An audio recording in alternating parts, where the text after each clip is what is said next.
Hi, and welcome to Ladies of Another View on Back. And today's a special day. We have with us Jan and Mary. Mary and I hardly ever see each other anymore. And Jordan Hassler, who is the Chief Operating Officer at Beck. Before we get started, I just want to let people know what we have coming up. We're going to talk about the Governor DeSantis making it illegal to use CRT, critical race theory, in the schools. We're also going to talk about grieving through the holidays, some advice from a grief counselor. And in our last segment, we're going to talk about a letter that went missing for 60 years and reappeared. So welcome to the show, Jordan. Yeah, about time. I mean, we've been around. I've been here for 15 years. I finally get a chance to be on the show. So. I didn't know you were willing to be on the show. Always willing to be on the show. You could be a regular, so be careful what you say. Right. Yep, 3 ladies and a dude. There you go. What used to be, two men and a baby? Is that what the show Oh, no, different subject. Oh, sorry. In some places you say the buck stops here. Well, it really is true here at Beck. The buck does stop. The Bucks and the buck stops with Jordan Hassler, both inside and outside. When we were getting ready to do this show, Ladies of Another View, who trained us? Jordan. When there's a problem, who do we go to? Jordan. So, tell us, what is Beck about and how did you end up in this position? Yeah, I mean, I was a graduate high school and came to University of Mary here in Bismarck and was in University of Mary for 3 years.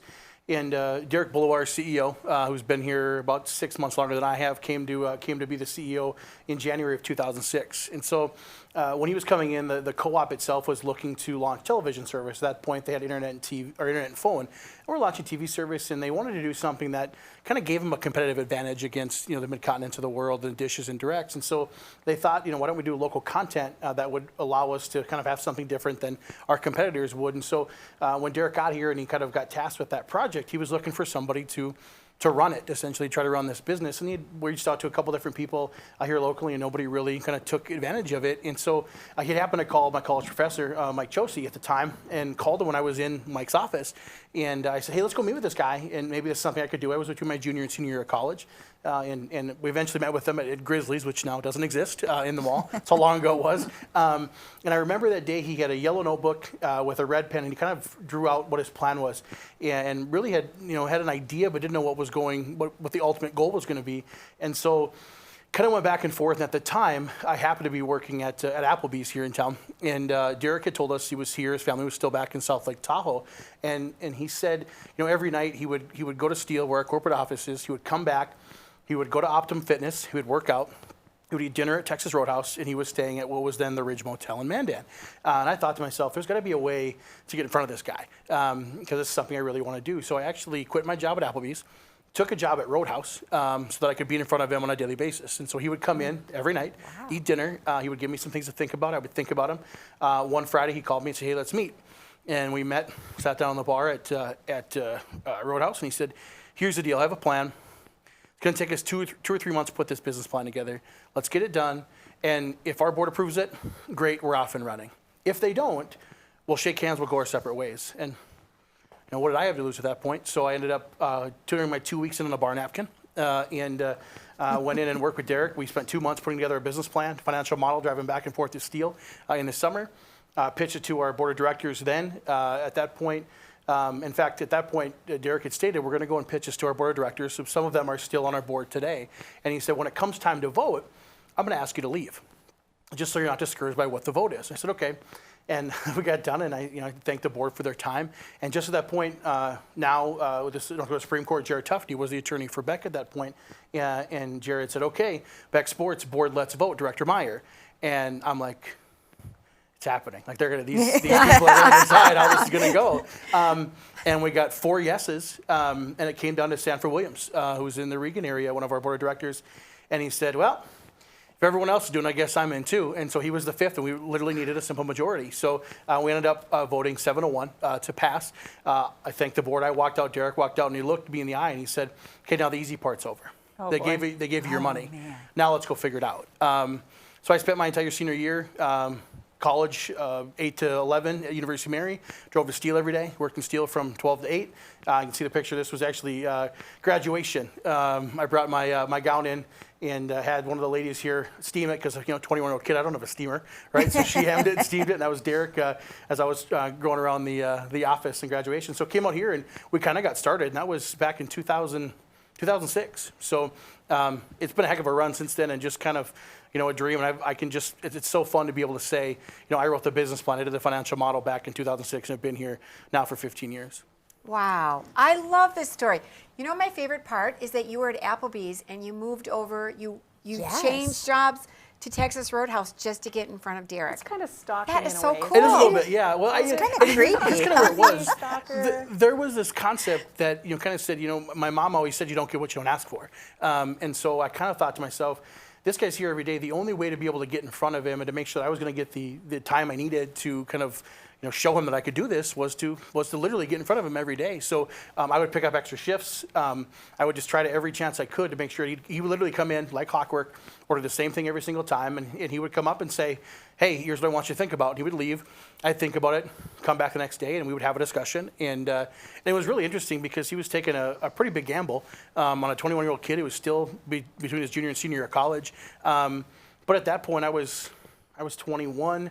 I've been in the broadcast business since I was 16, so I've been in the broadcast business for 5 years, and I always thought, hey, I'm going to be this, middle United States broadcaster at a radio station somewhere and be a lifer there, and now I've been here in Bismarck for 15 years doing this with Beck, and started out in radio when I was 16 at Minot, and then did some radio work here in Bismarck, freelance for some stations in Williston. So it's kind of, I had done probably 500 games of color commentary and play-by-play by the time I was 21, by the time I got here. So he took a chance, and so far it's turned out pretty well. So how did they do? I'm sorry. So how did they decide to go with local sports versus what we're doing now? I think as a first I think venture? at that point, and people realize here in the state of North Dakota that the greatest reality TV there ever was, and my wife would argue because she watches, the Real Housewives of every urban city in America, but greatest reality TV is sports, and you have situations like this one. This was Langdon, 2015, I think. The team in white was West Hope Newburgh. They had no business being in this game. They shouldn't have made it to the playoffs. This was the semifinals. My brother was actually the coach of West Hope Newburgh at this time. They came up to Langdon. They skated the entire way there. They were late by an hour. They literally got to the game about 45 minutes before kickoff because of the roads. Got through all that adversity, and they won that game, went to the state championship. So I think with sports, people realize that there's this natural connection, and people attend. It's intimate, it's exciting, it's emotional to people. And I think that's why sports has always done it. And oddly enough, when we were launching our TV service back in 2007, we sent out a poll or a questionnaire to our members who were signing up or were in the process of it. And we said, what is the number one reason why you're going to take this Beck TV service? And 33% of the customers said the local sports is the reason why they're taking it. 10 years later, in 2017 or 2016, we sent that same questionnaire out and asked why people were continuing to take it. And actually 33% of people, that number stayed the same, were taking the service and continue to take the service because of local sports. And you don't get a lot of chances to go out and meet great people like here in Ashley to go to these football games or in Wishick and just put people's kids on TV, something you just can't find in other places. I love the first segment, how you got here, and tell us the rest. How did Beck develop? Yeah, I think we go back to kind of the first piece, and we call it the Mystery Machine. Everybody remembers the Mystery Machine from Scooby-Doo, but this was the first broadcast truck. This was the '93 Winnebago Brave. We found in Tarzana, California. It was actually being used for a hidden camera show. We had this driven all the way from Tarzana, California to Bismarck, and this thing was a moving billboard. So this is where we started, driving that, that Winnebago all over North Dakota. And we started out in the Beck territory, doing games in the Beck territory. First year we did 7 games. That's all we did. Just trying to put a plan together and figure out what we're going to do. They went from 7 to 27. We went from 27 to 67. And then we got about year 3, and our affiliates, the other telcos in North Dakota, which were doing the same thing we were doing, they were trying to get into offering their own TV service, and they needed something to make them competitively different. So they saw what we were doing, and they said, we don't really want to do it.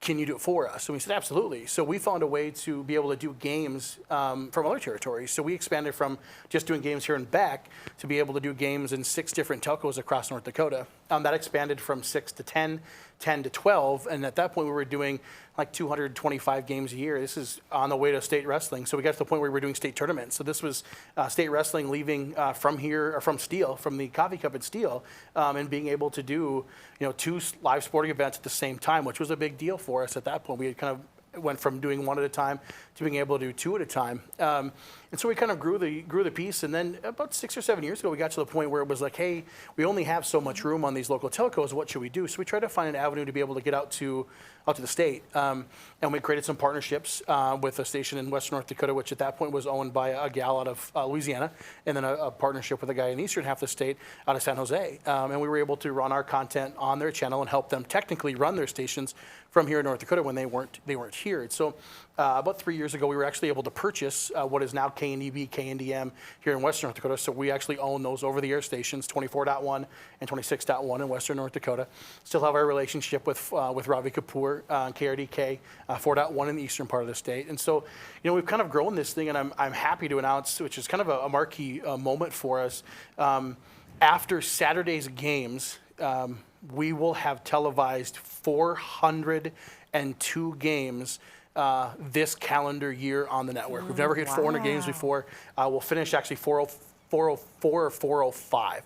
So to be able to televise 405 games in 365 days, not only in North Dakota, we went down to Phoenix, went to Tucson, went to Frisco, went to Boston, went to Spokane, went to Albuquerque, went to Rio Rancho, went to Green Bay, went to Des Moines.